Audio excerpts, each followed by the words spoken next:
Ils vous ont dit que Sophia n'est qu'un mythe ancien.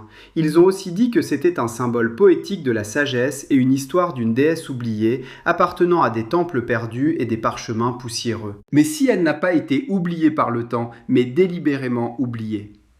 Parce que dans la tradition cachée, Sophia n'a jamais été un simple mythe. Elle est un événement de retour, non pas quelque chose de prophétisé dans un avenir lointain, mais pour le moment même où nous vivons maintenant. Les gnostiques ne décrivent pas son retour comme un événement cosmique dramatique, mais comme quelque chose de bien plus proche, qui apparaîtra à l'intérieur de la conscience humaine. D'abord, peut-être avez-vous déjà ressenti les signes, l'étrange sentiment que quelque chose est sur le point de se produire. Vous ressentez cette sensation lorsque le monde devient plus chaotique, que quelque chose se dépouille pour se préparer à une grande révélation, et c'est là que les choses deviennent encore plus profondes. Il existe des enseignements concernant Jésus conservés en dehors du récit orthodoxe. Ces enseignements suggèrent qu'avant le retour de Sophia, quelque chose de grand change, non seulement dans le monde, mais aussi dans le monde intérieur de l'humanité. Ce ne sont pas des prophéties modernes et il ne s'agit pas de dates précises. Ce sont des signes, des conditions spirituelles décrites dans un langage symbolique ancien qui semble pointer vers ce moment. Et une fois que vous ouvrez les yeux, les signes sont partout, surtout dans le silence. Votre âme vous a attiré vers quelque chose de plus profond, sans même que vous sachiez pourquoi. Dans cette vidéo, vous n'entendrez pas seulement une histoire sur Sophia, vous découvrirez les signes liés aux enseignements cachés de Jésus qui sont censés apparaître avant son retour, la condition préalable de la conscience du Christ. Parce que Sophia n'a jamais été seulement une question d'événement, mais de la restauration du féminin sacré, la pièce manquante du Christ, revenant à la lumière intérieure, et guidant le monde vers un âge au-delà de la portée des forces inférieures appelées archontes. Donc si les gnostiques ont raison, Sophia ne revient pas en douceur. Elle revient comme une lumière qui éclaire la pièce construite pour vous maintenir endormi. Et une fois que cela se produit, tout ce qui repose sur l'obscurité est exposé. Pour comprendre ces signes, vous devez comprendre quelque chose de plus profond. Le christianisme n'a pas seulement enterré Sophia, il a aussi reconditionné Jésus, le présentant sous une forme très éloignée de qui il était vraiment. Parce que dans les plus anciens enseignements gnostiques, Jésus n'a jamais essayé de créer une religion. Il révélait une carte de libération pour ceux qui étaient prêts à se souvenir. Et les gnostiques non plus n'essayaient pas de créer une nouvelle religion, ils essayaient de protéger ce que l'Église n'a jamais pu contenir entièrement. Le royaume ne vient pas, il ne viendra pas plus tard, il est déjà en vous, éveillé par la noèse et la compréhension directe intérieure. Et dans ces enseignements cachés, Sophia apparaît encore et encore, non comme un personnage secondaire, mais comme une sagesse cosmique, tissée dans l'histoire même de la libération. La sagesse, l'aspect féminin de la compréhension, ne vient pas par la logique, mais par la perception. L'histoire de Sophia commence par sa descente, une aspiration au-delà de l'harmonie du plérôme, provoquant une rupture et donnant naissance au monde des daimones. Mais ce que la plupart des gens ne réalisent pas, c'est ceci. Les gnostiques ne considèrent pas l'histoire de Sophia comme une tragédie, ils la considèrent comme une prophétie. Non pas sur les dates, mais sur des étapes, un rythme dans la conscience, un cycle, chute, fragmentation, oubli, puis retour. Et dans des textes comme l'apocryphe de Jean, Sophia n'est pas seulement celle qui est tombée. Elle est aussi l'initiatrice de la restauration, insufflant la mémoire à l'humanité. C'est alors que le lien avec Jésus devient impossible à ignorer. Car dans la cosmologie gnostique, le Christ et Sophia ne sont pas des étrangers, ce sont des partenaires, deux courants d'une même restauration. Le Christ est la lumière divine, Sophia est la sagesse divine. L'un éveille la vision, l'autre éveille la compréhension. L'un révèle la prison, l'autre révèle la porte. Et si cela semble étrange, c'est exactement la couche que l'histoire a tenté d'effacer. Après la découverte de la bibliothèque de Nag Hammadi, ces textes gnostiques enfouis, nous réalisons à quel point le christianisme primitif était vraiment vaste. Ce n'est pas une histoire, mais plusieurs histoires, et certaines de ces histoires sont trop libératrices pour être retenues. Si les gens savaient que l'éveil n'a pas besoin de permission, s'ils savaient que l'étincelle divine est déjà en eux, alors le contrôle basé sur la peur s'effondrerait. Ainsi, Sophia fut repoussée dans l'ombre. Le flux féminin de la divinité fut réduit au silence, au doute, à la tentation ou à l'erreur. Vous pouvez voir les empreintes de cette distorsion partout, comment la sagesse devient dangereuse, comment l'intuition est ridiculisée et comment le cœur est considéré comme une faiblesse. Mais Sophia n'a jamais disparu. Elle est entrée dans la terre, dans les symboles, dans la pression silencieuse que vous ressentez dans votre vie, ce sentiment que le monde est bruyant mais vide. Et maintenant, partout dans le monde moderne, quelque chose d'ancien émerge. Non pas à cause d'une tendance New Age, mais parce que le cycle revient, car une fois que vous voyez vraiment, les signes deviennent indéniables. Cela signifie que la question n'est plus « Sophia est-elle réelle ?» La vraie question est « Si Sophia revient, à quoi ressembleront les signes ?» Voici la première chose que vous devez comprendre. Le retour de Sophia n'est pas une femme descendant du ciel, ni un sauveur au sens biblique, mais un changement dans la structure de la conscience. C'est le retour d'une sagesse manquante avec laquelle le monde a fonctionné, et quand cette sagesse commence à revenir, la réalité se comporte différemment. Au début, c'est subtil, le temps semble étrange. Les schémas que vous ignoriez autrefois deviennent impossibles à ne pas voir. Les choses cachées apparaissent, non seulement dans le monde, mais aussi dans les gens. Car Sophia, dans la vision gnostique, n'est pas simplement la sagesse en tant qu'idée, Sophia est la sagesse en tant que flux vivant, un âge, une capacité de perception qui voit ce que la sagesse ne peut atteindre. C'est pourquoi les signes n'apparaissent pas comme des événements dramatiques, ils apparaissent comme des changements dans ce que vous pouvez supporter, des changements dans ce que votre âme refuse de feindre plus longtemps. Le monde peut fonctionner sur la tromperie jusqu'à ce que la sagesse revienne, alors les mensonges commencent à s'effondrer sous leur propre poids. C'est pourquoi le mythe de Sophia est important, non pas parce qu'il est historique, mais parce qu'il décrit le mécanisme intérieur de l'éveil. Mais ce que les gnostiques ont réellement codifié, c'est un cycle. La sagesse descend dans la matière, puis la sagesse s'éveille dans la matière, puis la sagesse s'élève et retourne à la source, emportant tout ce qu'elle a appris. Et l'implication la plus profonde est celle-ci. Sophia ne revient pas au monde. Elle revient à travers vous, le vase humain, à travers l'étincelle en vous qui a persisté dans l'obscurité comme une braise sous la cendre. C'est pourquoi la tradition l'appelle épinoïa, la compréhension intérieure, car Sophia est cette partie en vous qui peut voir à travers l'illusion sans demander la permission. Alors que signifie dire que Jésus a révélé les signes avant le retour de Sophia ?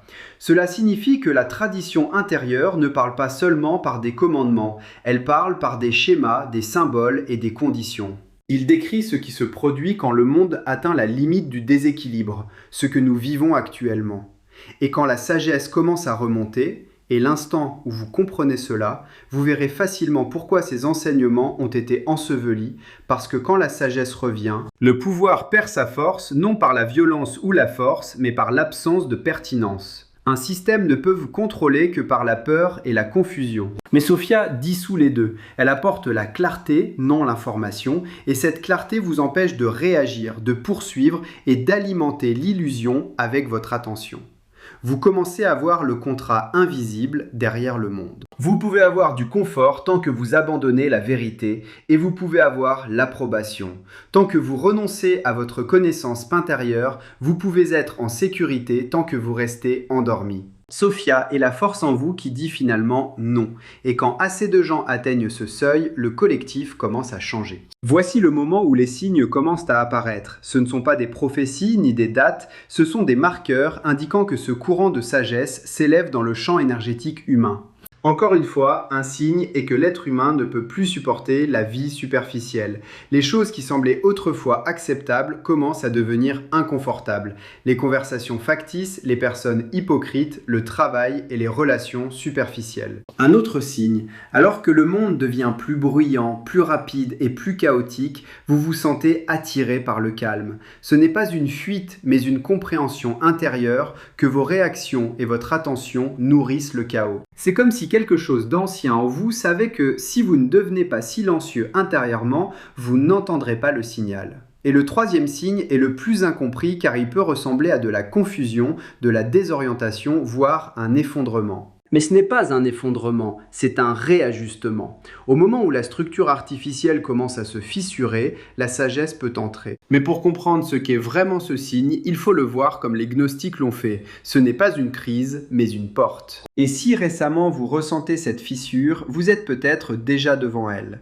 Car si le retour de Sophia est réel, s'il n'est pas que poésie, il doit y avoir un mécanisme. C'est ainsi que la sagesse se meut, comment elle traverse le voile. Et c'est là que la tradition devient précise, presque comme une carte. Car ce que Jésus révèle à travers les paraboles, les paroles métaphoriques et le langage symbolique n'a jamais été seulement une question de croyance, mais une question d'attention. Comment reconnaître le moment où le monde intérieur change? Et comment reconnaître quand l'âme a atteint un seuil? Selon la perspective gnostique, Sophia revient quand quelque chose dans l'humanité devient prêt à la contenir. Encore une fois, la sagesse ne peut pénétrer un esprit accroché au bruit. Elle ne peut s'installer dans un cœur voué à l'auto-tromperie, et elle ne peut vivre en quelqu'un qui joue constamment la comédie. Sophia ne s'impose pas, elle vient quand les conditions intérieures sont réunies. Et les signes que Jésus révèle sont fondamentalement ces conditions, des marqueurs indiquant que le sol intérieur est à nouveau fertile. Mais voici le paradoxe. Quand Sophia revient, cela ressemble rarement à un retour. Cela ressemble à un effondrement, du chaos et une interruption. Car la sagesse n'apparaît pas comme un réconfort, la sagesse apparaît comme la vérité, et la vérité a un effet secondaire. Elle brûle les illusions, surtout les illusions agréables. La plupart des gens pensent que le divin féminin signifie douceur, tendresse, fluidité et beauté. Mais Sophia n'est pas que tendresse. Sophia est une intelligence acérée. Elle est la voix intérieure qui dit « ceci est faux, ceci est vide ». Ce n'est pas toi. Donc si nous allons parler de signes, nous parlerons de signes qui ne sont pas toujours confortables. Car les premiers signes de la sagesse ne sont pas le bonheur. Ce sont la vigilance, la fin de la feinte, la mort de la tolérance au mensonge.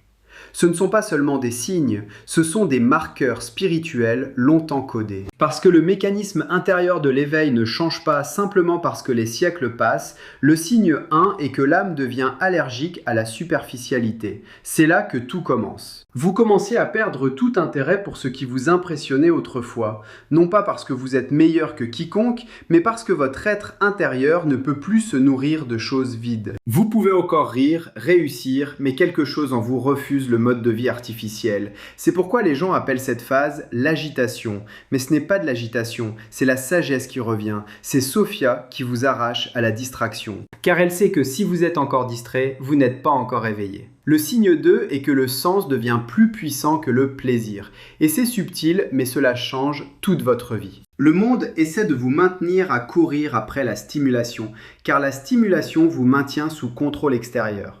Mais quand Sophia s'agite, vous commencez à aspirer à quelque chose de plus profond, la vérité, la profondeur et une présence authentique. Et cette faim devient plus grande que le désir, plus grande que l'ambition, plus grande que le besoin d'être aimé. Le troisième signe est que les anciennes identités commencent à s'effondrer et cela est dérangeant et c'est pourquoi tant de gens se sentent désorientés en ce moment. Parce que Sophia ne revient pas pour préserver votre ancien moi, elle revient pour restaurer votre vrai moi. Et la restauration commence toujours par un démantèlement. Vous dépassez les rôles, vous dépassez les masques, vous dépassez les relations construites sur le jeu d'acteur et cela ressemble à une mort. Mais c'est le début de la cohérence et exactement comme nous l'avons dit plus tôt, ce n'est pas un effondrement mais un réalignement. Maintenant, voici le quatrième signe, et quand ce signe apparaît, c'est le point de non-retour. Parce qu'il révèle la véritable nature du monde dans lequel vous avez vécu entre sommeil et éveil. C'est un endroit que la plupart des gens n'atteignent jamais, mais ceux qui l'atteignent n'en reviennent jamais. Mais pour le reconnaître, vous devez d'abord comprendre pourquoi cela se produit.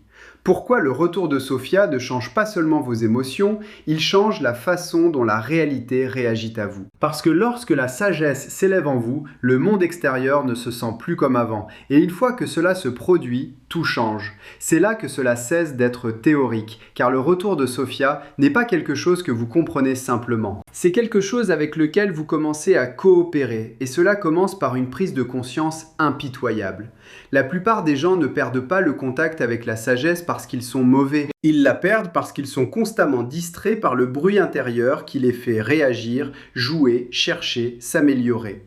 Et Sophia ne peut pas revenir dans un esprit qui vit en mode réaction. Donc si récemment vous vous sentez agité et si vous sentez que le monde bouge plus vite tout en devenant plus vide, si vous ressentez la douleur sourde derrière vos habitudes, alors considérez ceci. Et si cette agitation n'était pas un problème à résoudre? Et si c'était un commencement? Ainsi, la pratique n'est pas de se réparer soi-même, c'est d'arrêter de résister au réalignement, d'arrêter de s'accrocher à l'ancienne architecture de l'ego. Parce que Sophia ne vient pas comme une nouvelle croyance, elle vient comme une nouvelle qualité de perception. Et vous pouvez vous y préparer de manière simple, mais pas facile. Premièrement, créez un silence une fois par jour. Pas une longue méditation, vous ne retarderez que 2 minutes. Pas de musique, pas d'affirmation, pas de comptage de respiration, juste une question douce. Qu'est-ce qui est réel maintenant en dessous de mes pensées? Vous n'essayez pas d'y répondre intellectuellement, vous créez un espace où la sagesse peut émerger d'elle-même. Parce que Sophia ne parle pas comme une voix, elle parle comme une reconnaissance. Ensuite vient le discernement, parce que Sophia ne supporte pas le faux. Alors demandez-vous, non pas dans la honte, mais dans le pouvoir. Où est-ce que je fais semblant? Où est-ce que je joue un rôle? À quoi est-ce que j'acquiesce que je ne respecte pas? Où est-ce que je vis d'une manière qui ne me ressemble pas? Et ensuite vient l'unification intérieure, ce que j'appelle la sagesse et la lumière. Les gnostiques ne considéraient pas Sophia et le Christ comme des forces concurrentes. Ils sont un couple sacré, donc c'est le commencement. Quand vous êtes coincé dans l'anxiété, la confusion ou la paralysie décisionnelle, ne demandez pas « que dois-je faire ?» Posez plutôt 2 questions, une pour Sophia, une pour le Christ. Sophia, qu'est-ce que je ne vois pas clairement? Christ, quelle est la prochaine étape honnête? La sagesse révèle le schéma, la lumière révèle la direction. Faites cela et vous cessez d'être dominé par les émotions sans devenir froid. Vous devenez cohérent et c'est alors que le retour s'accélère. Parce que Sophia ne revient pas à ceux qui croient seulement, elle revient à ceux qui deviennent alignés avec la vérité. Et voici ce qui se produit lorsque vous pratiquez ces choses de manière cohérente. Vous commencez à remarquer que le monde extérieur change, la synchronicité augmente et le masque de la réalité commence à s'amincir. Ce n'est pas une coïncidence, c'est la pression d'une sagesse plus profonde qui entre dans votre champ. Si vous voulez appliquer cela à votre vie, abonnez-vous et likez cette vidéo pour que je puisse avoir plus d'inspiration pour faire plus de vidéos sur cette chaîne. Vous pouvez voir, le retour de Sophia n'est pas une idée, c'est un modèle, un seuil spirituel écrit dans la conscience elle-même. D'abord, l'âme devient allergique aux choses superficielles. Ensuite, le sens devient plus important que le plaisir. Puis, vos anciennes identités commencent à s'effondrer, non comme une punition, mais comme un ajustement. Et si c'est là où vous êtes en ce moment, si vous ressentez cet étrange mélange de chagrin et de clarté, le dégoût silencieux pour la vie que vous acceptiez autrefois, alors cela signifie que quelque chose d'ancien a commencé à bouger en vous. Mais maintenant nous arrivons au dernier signe, celui que Jésus a évoqué, et qui marque le point de non-retour. Le dernier signe est que vous cessez de craindre de perdre la vie factice. C'est le moment où la prison perd son emprise, et c'est le moment où vous changez vraiment. Vous cessez de marchander avec l'illusion. Vous cessez de demander « Comment puis-je m'éveiller tout en gardant tout pareil ?» Et à la place, quelque chose de plus profond prend le relais. Vous commencez à sentir « Si cette vie s'effondre, alors soit, je préfère être honnête plutôt que confortable. » Et à ce moment-là, Sophia revient. Le retour de la restauration de la capacité intérieure ne peut être trompé et la sagesse devient manifeste. Et quand la sagesse devient manifeste, votre attention change, vos choix changent, vos relations changent et toute votre réalité commence à se réorganiser autour de la cohérence. Le monde factice ne prend pas fin par le désastre, il prend fin par le désengagement. Parce que quand Sophia revient, vous ne nourrissez plus la distorsion avec votre énergie et vous ne donnez plus votre force vitale à ce qui n'est pas réel. Et une fois que cela commence, une fois que ce courant monte chez suffisamment de personnes, le monde construit sur le chaos commencera à s'effondrer sous son propre vide. Alors voici la question qui décide de tout. Si les signes sont déjà apparus dans votre vie, allez-vous continuer à résister à l'ajustement ou allez-vous laisser la sagesse revenir pleinement? Si cela éveille quelque chose en vous, commentez ci-dessous. Quels signes avez-vous commencé à remarquer? Et si vous voulez approfondir ces textes cachés, n'oubliez pas de liker la vidéo et abonnez-vous à cette chaîne pour ne jamais manquer nos conférences hebdomadaires. Parce que le retour n'est pas sur le point d'arriver, il est déjà en cours et le véritable champ de bataille est votre attention.